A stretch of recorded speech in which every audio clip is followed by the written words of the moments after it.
everyone, welcome to my channel, and today I'll be reading A Cat's Kickstreeter by Katsuki on Tumblr. So let's get into it. Author Katsuki writes in beautiful, sensitive prose.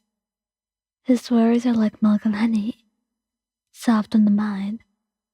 His sentences don't grate across the page, but instead flow beautifully into your mind's eye. And he has a way of describing things that makes you able to experience it in full. So it's shocking when you finally meet him. Katsuki speaks, and his voice is harsh.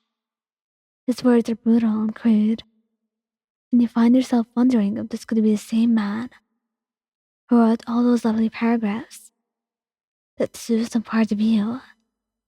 Because the author Katsuki Bakugou was anything but soothing. You sit down with him in front of a white tarp, hung up in the background of your interview. You know his face will be blurred out in film, so you privy to his mission moment. His features are harsh, a sharp jaw and nose, hulking muzzle, sharp crimson eyes, and a seemingly permanent scowl that doesn't even leave his face when he laughs. It's meant to be a routine interview, but you're almost disheartened by the reality that is this author. People always say not to meet your heroes. He's someone like his work that it's startling. You had to imagine someone gentle, with laughing features, and a soft voice to match someone you dirt with. Instead, you sit across from a man who looks like he belongs anywhere but behind those novels. Bakugou Katsuki is a handsome man. I'll adapt about it, but he's abrasive. His personality is disagreeable, and you can only imagine the impression he must have given as an immature young man. How long is this gonna take? He asks, leaning his cheek onto his fist. You don't think he means to sound dismissive or upset, but he does. Only a few minutes. You respond, putting on a smile as that would help soothe this man's nature. It's a short 2-minute segment, so you'll be out of here in no time. Though I do wish you had a bit more time. Your work is really something. He nods and shifts uncomfortably in his seat. He glances sideways, like he couldn't meet your gaze, before nodding his acknowledgement, and you think for a moment that you can see the author of what you read in that nervous response, the one in constant praise for something not inherently given to him, but earned. My face will be blurred out, right? Don't need anyone recognizing me in the grocery store. He grumbles, looking behind the camera to where the director stands behind his editor and publicist. They all nod, and Katsuki rests deeper into his seat. The interview goes smoothly, Katsuki giving short and confident responses to most, if not all of the questions. You wonder how this will translate to his readers. After all, it's his first interview on camera. Bakugou Katsuki is much more gentle with a pen than he is spoken words. Maybe that's why his work is best read in the comforts of home. Finally, the last question is upon you both. It's a heavier one, saving the hard-hitting questions for key parts of the 2-minute segment, and you're eager to ask it.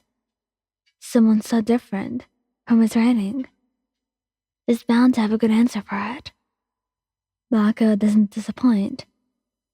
Finally, Mr. Bakugou, mind you right, is there some reason for your work? Or anything in particular that keeps you going? You ask, the word is sensitive but hungry on your lips. At this, Bakugou looks up and glances at his editor, who gives a knowing nod. To be seen. It's a simple answer. 3 words. The sum of stark contrast between his writing and the man who sits beside you. Oh, could you elaborate on that a bit? He shifts again in his seat, rolling his eyes slightly. I'm not sure if I could and how much time I have left. Don't worry about that. You comfort, and he seems to respond to your words, glancing at you with crimson eyes, before poising himself confidently in his seat. Fine. I've never been very good at, expressing myself. The words sound uncomfortable on his lips. You've had a nerve. I'm not an idiot, I know how I come across. You don't interrupt, nodding intently at him, sitting down your notebook, and just listening. So instead of great words and stories, it's pretty simple. My writing is an extension of myself. It's just that those parts I can't share as easily. He goes, looking between you, his editor, and his hands. In writing and shit, you can get across points and feelings you couldn't, while you're speaking. So I write to be seen. That's the best way I can describe it. I don't want to get sappy on camera or anything. If you want to know more, you can read. At this, you chuckle. Not a very eloquent speaker, is he? He raised an eyebrow at you, and you just shake your head, charmed by his answer. That's a great answer. Thank you. And I can safely say that you're seeing your work. It's very distinctive. Thank you for sharing it. We done? You're there to all cut, and Katsuki sighs heavily, standing up. You had some good questions. He walks over to you. That was not so much walking as it is talking. Thank you. I do it for a living. You laugh. I look forward to our next piece. It's been a pleasure to meet you. Yeah, you too. And with that short statement, he leaves.